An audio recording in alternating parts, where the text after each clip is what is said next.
நம்மளோட இலக்குகள எழுதுறதன் மூலமா நம்மளோட ரியாலிட்டிய சேஞ்ச் பண்ண முடியும்னு சொன்னா நம்புவீங்களா? எஸ். கோல் ரைட்டிங் அப்படின்றது ரொம்பவே பவர்ஃபுல்.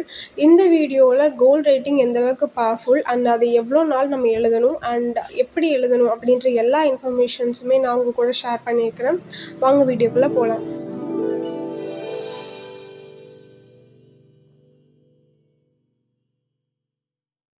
எழுதும்போது நம்மளோட பிரெயினுக்கு பார்த்திங்கன்னா ஒரு கிளியரான ஒரு டைரக்ஷன் வந்து கிடைக்கும். அதாவது இந்த இடத்துல நம்மளுடைய கோல்ஸை ஒரு பென் அண்ட் பேப்பர் எடுத்து எழுதும்போது காக்னேட்டிவ் ப்ராசஸ்ன்னு சொல்லுவாங்க. ஒரு விஷயத்தை நம்மளோட பிரெயின் வந்து think and remember and focus பண்ணி பிளான் பண்ண ஸ்டார்ட் பண்ணும். ஸோ அதனால தான் ஃபஸ்ட் திங் இஸ் நமக்கு ஒரு கிளாரிட்டி அண்ட் ஒரு ஸ்பெசிஃபிக்கான ஒரு இன்டென்ஷன்ஸ் வந்து இங்கே க்ரியேட் ஆகும். எவ்ரிடே நம்மளோட கோல்ஸை வந்து நம்ம எழுதும்போது நம்மளுடைய ஃபோக்கஸ் அப்படின்றது அது மேலே போகிறதுக்கு ரொம்ப ஈஸியாக இருக்கும். நமக்கு நிறைய டிஸ்ட்ராக்ஷன் அண்ட் இன்ஃபர்மேஷன்ஸ் வந்து ஓவர்லோடாக நமக்கு இருக்கும்.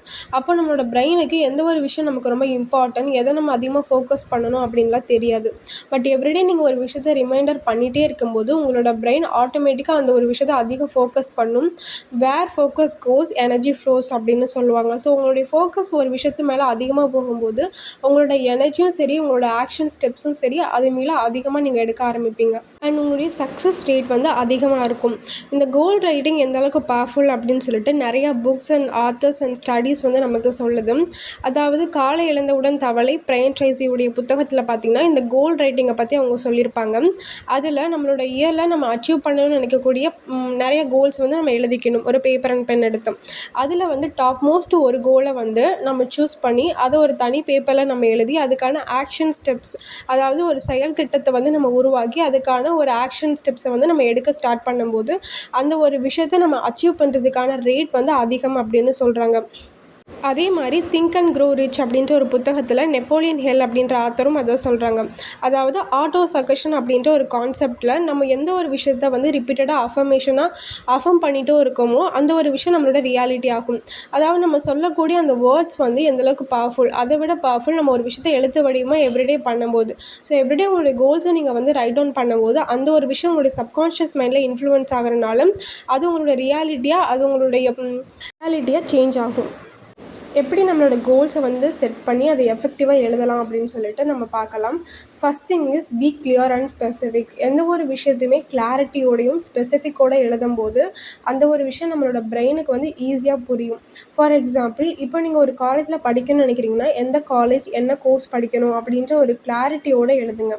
இப்போ ஒரு ஹெல்த் கோல்ஸில் வந்து நீங்கள் ஒரு ஹெல்த்தியாக இருக்கணும்னு நினைக்கிறீங்கன்னா ஃபிட்டாக இருக்கணுமா, எனர்ஜெட்டிக்காக ஃபீல் பண்ணணுமா அண்ட் உங்களுக்கு ஸ்பெசிஃபிக்கான ஒரு ஹெல்த் ரிலேட்டட் கோல்ஸ் இருந்துச்சு, ஒரு ஸ்பெசிஃபிக் இன்டென்ஷன் இருந்துச்சு அப்படின்னா அந்த ஒரு விஷயத்தையுமே ரொம்ப கிளியர் கட்டாக நீங்கள் வந்து ஆட் பண்ணிக்கலாம். நம்மளோட இலக்குகளை வந்து நம்ம எழுதும்போது ரொம்பவே முக்கியமான ஒரு விஷயம் அதை ப்ரெசென்ட் ஆர் பாஸ்ட் டென்ஸில் எழுதணும். ஏன் நம்ம ப்ரெசென்ட் ஆர் பாஸ்ட் டென்ஸில் எழுதணும் அப்படின்னா நம்மளுடைய ஆழ்மனதை வந்து பிலீவ் பண்ண வைக்கிறதுக்கான ஒரு ட்ரிக் தான் இந்த மாதிரி வந்து ப்ரெசென்ட் ஆர் பாஸ்ட் டென்ஸில் வந்து நம்ம எழுதுறது. நம்மளுடைய ஆழ்மனதுக்கு வந்து எப்பயுமே ஒரு விஷயம் உண்மையாக பொய்யா அப்படின்லாம் தெரியாது. எந்த ஒரு விஷயத்தை நீங்கள் சொல்கிறீங்களோ அந்த ஒரு விஷயத்தை அதை அக்செப்ட் பண்ணிக்கிறோம். ஸோ எவ்ரிடே உங்களுடைய கோல்ஸை ஆல்ரெடி நடந்த மாதிரி இல்லை நடந்துகிட்ருக்கிற மாதிரி எழுதும்போது அந்த எமோஷன், அந்த ஒரு தாட் வந்து நீங்கள் ஃபீல் பண்ணும்போது உங்களுடைய மைண்ட் உங்களோட பிரெயின் அது ரிலேட்டடாக இருக்கக்கூடிய ஆப்பர்ச்சுனிட்டிஸ் எல்லாத்தையுமே அட்ராக்ட் பண்ண ஸ்டார்ட் ஆகும். ஸோ அதனால தான் உங்களுடைய கோல்ஸை வந்து ப்ரெசென்ட் ஆர் பாஸ்ட் டென்ஸில் வந்து நீங்கள் எழுதணும். ஃப்யூச்சர் டென்ஸில் வந்து எழுதவே கூடாது. உங்களுடைய கோல்ஸை வந்து நீங்கள் எழுதும்போது உங்களுடைய எமோஷன்ஸை வந்து நீங்கள் ஆட் பண்ணிக்கணும். இது ரொம்பவே இம்பார்ட்டண்ட். எந்த ஒரு எமோஷன்ஸுமே இல்லாமல் வெறும் கோல்ஸ், வெறும் எண்ணங்கள் மட்டுமே வந்து அந்தளவுக்கு பவர்ஃபுல்லாக இருக்காது. ஸோ அதனால் எல்லா கோல்ஸுக்கு பின்னாடியும் ஒரு கைண்ட் ஆஃப் எமோஷன்ஸை வந்து நம்ம எக்ஸ்பீரியன்ஸ் பண்ணணும்னு நினைப்போம். சிம்பிளாக சொல்லணும் அப்படின்னா இப்போது எனக்கு ஒரு நல்ல ஜாப் வேணும்னு ஆசைப்பட்றேன்னா அதுக்கு பின்னாடி கண்டிப்பாக ஏதாச்சும் ஒரு கைண்ட் ஆஃப் எமோஷன்ஸ் இருக்கும்.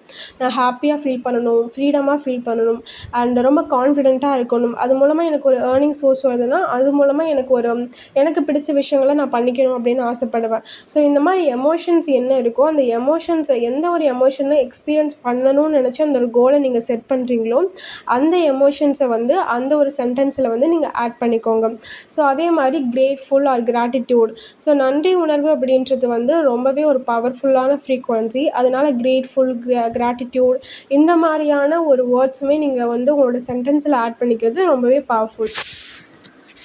கோல் மட்டும் இல்லை, நம்மளுடைய ஆக்ஷன் ஸ்டெப்ஸையும் கூட நம்ம எவ்ரிடே வந்து நம்மளோட ஜேர்னலிங்கில் நம்ம வந்து எழுதலாம்.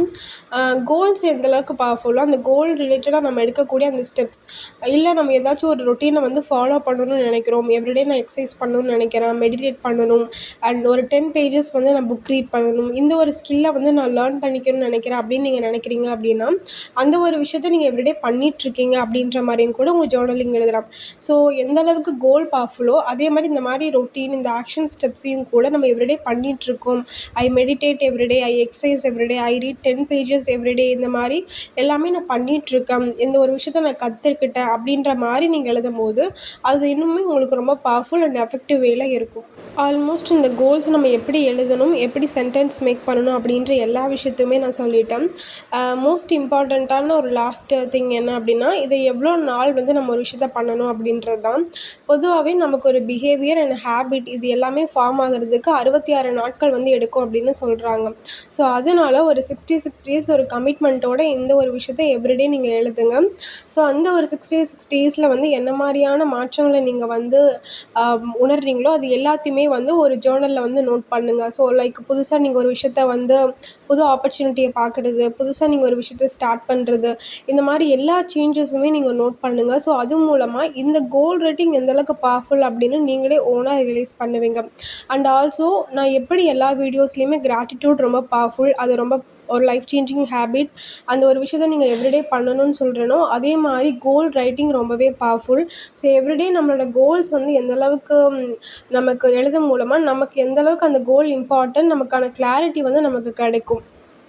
உங்களுக்கு இந்த வீடியோ ஹெல்ப்ஃபுல்லாக இருந்திருக்கும்னு நான் நம்புகிறேன். ஸோ நீங்களும் கோல் ரைட்டிங்கை உங்களோட ஹேபிட்டாக மாற்றிக்கோங்க. உங்களோட எல்லா கனவுகள் மற்றும் ஆசைகளை வந்து ரியாலிட்டியாக என்னுடைய மனமார வாழ்த்துக்கள். உங்களுக்கு இந்த வீடியோ பிடிச்சிருந்துச்சுன்னா லைக், ஷேர் அண்ட் சப்ஸ்கிரைப் பண்ணுங்கள். And thank you for choosing to watch soulful living notes.